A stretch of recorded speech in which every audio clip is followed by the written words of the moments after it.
आईनी तरमीम के लिए खुसूसी कमेटी का इजलास जो है वो शुरू हो गया है। इसी पर बात करने के लिए हमारे साथ मौजूद है आयशा नाज। जी आयशा, बताइएगा इस हवाले से। जी, बिल्कुल, ये जो खसूसी कमेटी का इजलास था, इसको 8:30 बजे होना था, लेकिन ताख़ीर के से शुरू हुआ क्योंकि इसमें मौलाना फज़लुर रहमान का इंतज़ार किया जा रहा था। अब ज़राए का ये बताना है कि मौलाना फज़लुर रहमान जो है वो पार्लियामेंट पहुँच चुके हैं इस इजलास में शिरकत के लिए। इसके अलावा राजा परवेज़ अशरफ राना, तनवीर इरफान सदीकी, अनुशा रहमान जो हैं वो भी इस इजलास के लिए पहुँच चुके हैं। वफ़ाकी वज़ीर चौधरी सालिक इजाज़ुल हक, सैयद नूर कमर भी इस कमेटी के लिए पहुँच चुके हैं। यहाँ पर आपको बताते चलें, ये वो कमेटी है जिसे स्पीकर कौमी असेंबली ने रूल रेगुलेशंस के लिए बुलाया था, लेकिन इसमें जो आईनी तरमीम का मसवदा है उस पर भी डिस्कस किया गया। इससे पहले भी इजलास हुआ था और इजलास में मौलाना फजल रहमान ने दरखास्त की थी कि उनको भी जो है इस इजलास का हिस्सा बनाया जाए, तो ये इजलास 5:30 बजे तलब किया गया था। उस वक्त भी तमाम अरकान जो हैं वो कमेटी रूम नंबर 5 में इकट्ठे हुए। उन्होंने 2 घंटे तक मौलाना का इंतजार किया, उसके बाद मौखर कर दिया क्योंकि मौलाना साहब अपनी दूसरी एक्टिविटीज में बिजी थे, इसलिए वो इजलास में शरीक नहीं हो सके। लेकिन अब यही बताना है कि मौलाना साहब पार्लियामेंट हाउस आ चुके हैं। वो पहले खुसूसी कमेटी के इजलास में शिरकत करेंगे और उसके बाद पार्लियामेंट हाउस में जो कौमी असम्बली के इजलास होने वाला है उस इजलास में शिरकत करेंगे। कौमी असम्बली के इजलास के बारे में भी आपको बताती चलूं, ये 11:30 बजे का टाइम दिया था, फिर टाइम तब्दील हो गया और ये वक्त जो है 4 बजे तक पहुंच गया। 4 बजे के बाद भी दोबारा से चेंज हुआ और जराये के मुताबिक कहा गया कि ये इजलास जो है ये 8 बजे होगा, लेकिन अब 8 बजे भी नहीं हुआ। अब तीसरी दफा इजलास का टाइम चेंज किया गया है और कहा यही जा रहा है कि ये इजलास जो है ये 10:30 बजे होगा। इससे कबल काबीना का इजलास भी होगा और ये आईनी तरमीम का मसवदा जो है वो काबीना के इजलास में पेश किया जाएगा और वहां पर इसकी मंजूरी ली जाएगी और मंजूरी के बाद जो है इस मसवदे को पार्लियामेंट के कौमी असम्बली के इजलास में पेश किया जाएगा। यहाँ पर आपको ये भी बताते चलें कि ये जो सप्लीमेंट्री एजेंडा है ये भी इसके निकात भी जीटीवी न्यूज ने हासिल कर लिए हैं। ये जो सप्लीमेंट्री एजेंडे के तहत पहले तहरीक पेश की जाएगी, इजाजत दी जाएगी कि आईनी तरमीम का बिल पेश किया जाए या ना किया जाए। स्पीकर कौमी असम्बली तहरीक की इजाजत देंगे।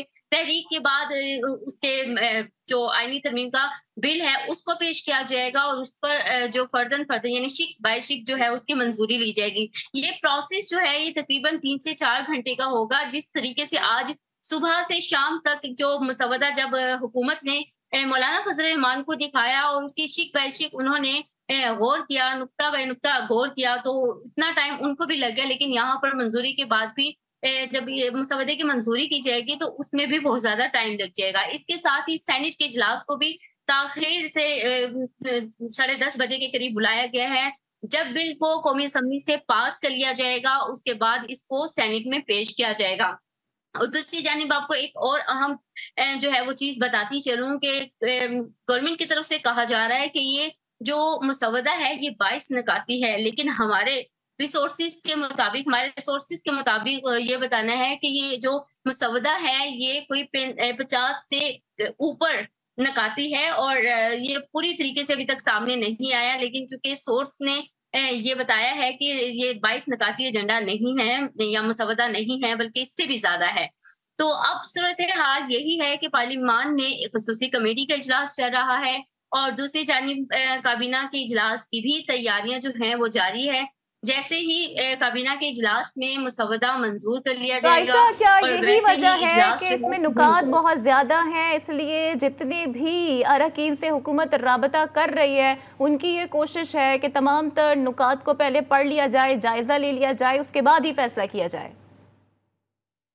जी, बिल्कुल, जिस तरीके से हुकूमत ये तरमीमी बिल लाई है, इसका मसवदा तैयार किया है, तो ये बहुत ज़्यादा लेंथी है और यही बात जो है मौलाना फज़लुर रहमान ने भी कही और अब्दुल गफूर हैदरी ने अपनी स्पीच में भी यही बात की कि ये जो मसवदा है, इसको हमें पढ़ने की ज़रूरत है। ये थोड़ा टाइम नहीं बल्कि बहुत ज़्यादा टाइम लेगा इसको गौर-व-फ़िक्र के बाद, क्योंकि ये आईनी तरमीम होने जा रही है। ये कोई छोटी-मोटी तरमीम या बिल नहीं है, ये आइन में तरमीम है, तो इसके लिए उनको ज़्यादा वक़्त दरकार है। इसी तरह बहुत से ऐसे एमएनएस हैं, वो आप नून लीग के भी कह सकते हैं, पीटीआई के भी कह सकते हैं, बाकी जमातों के भी कह सकते हैं कि उनको पता ही नहीं है कि इस मसवदे में है क्या। हुकूमत जो आईनी इस्लाहात लेके आ रही है या अदालती पैकेज लेके आ रही है, उस इस्लाहात में है क्या। आज भी हमने देखा कि मीडिया पे रिपोर्ट होता रहा कि 20 निकाती एजेंडा जो है अभी तक सामने आया है, लेकिन मेरे कंफर्म जराये के मुताबिक ये एजेंडा 20 निकाती नहीं है, बल्कि ये एजेंडा 50 से भी ऊपर है। ये काबिल गौर बात है। इस वजह से जो मौलाना फजल रहमान है, उन्होंने टाइम मांगा था और उसको पढ़ने के लिए, क्योंकि अपनी जमात में भी मुशावरत की जरूरत होती है। कुछ नकात ऐसे होते हैं जिसको जो अपनी जमात के लोग हैं उनको भी कंसेंसस होते हैं, उसके हल के लिए जरूरी होता है। लेकिन अब जो है सूरत हाल ये है कि मौलाना साहब जो हैं वो भी पार्लियामेंट पहुंच चुके हैं।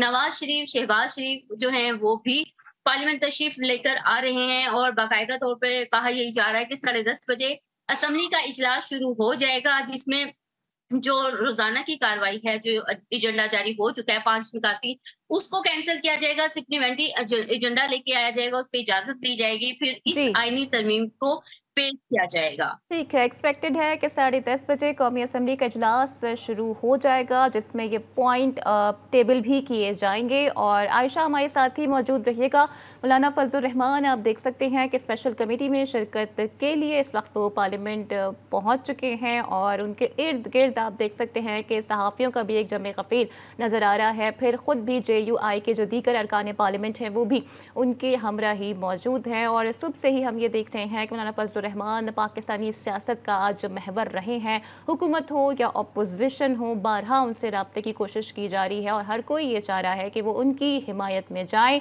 और हुकूमत की यहाँ पर पूरी कोशिश है कि मौलाना फजल रहमान को कायल कर लिया जाए। सुबह से ही हम ये देख रहे हैं कि स्पेकुलेशन इस हवाले से सामने आ रही थी कि मौलाना फजल रहमान ने हुकूमत की हिमायत का ऐलान कर दिया है, लेकिन उसके बावजूद भी हुकूमती वफ्द उनसे मुलाकात के लिए गया और जो सूरत हाल वहाँ पर बनती हुई नजर आई उसके मुताबिक यही अख़ज़ किया गया कि मामला तय नहीं पाए हैं। उसके बाद फिर PTI के वफ्द ने भी मौलाना फजल रहमान से मुलाकात की, जो कि बेनतीजा ही साबित हुई है। और अब मौलाना फजल रहमान खुद स्पेशल कमेटी में शिरकत के लिए पार्लियामेंट हाउस से पहुँच गए हैं। JUIF के दीगर जो अरकान पार्लियामेंट हैं वो भी उनके हमरा ही मौजूद हैं। और इस वक्त जो सियासत है मौलाना फजल रहमान के गिर्द ही घूमती हुई नज़र आ रही है। और स्पेशल कमेटी का इजलास जो कि ताख़ीर का शिकार होता रहा, बिलाखिर अब वो होने जा रहा है।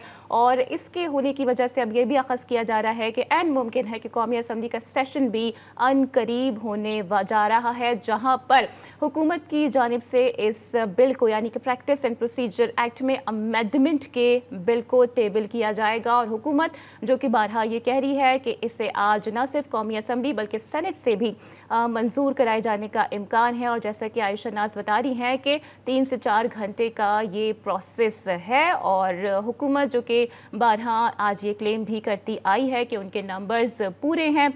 मौलाना फजल रहमान यूँ भी अहमियत इख्तियार कर गए हैं कि कौमी असम्बली में इनके पास 8 वोट्स हैं, इसके अलावा सेनेट में इनके पास 5 वोट भी मौजूद हैं। अब से कुछ ही देर में ये सेशन भी शुरू हो जाएगा।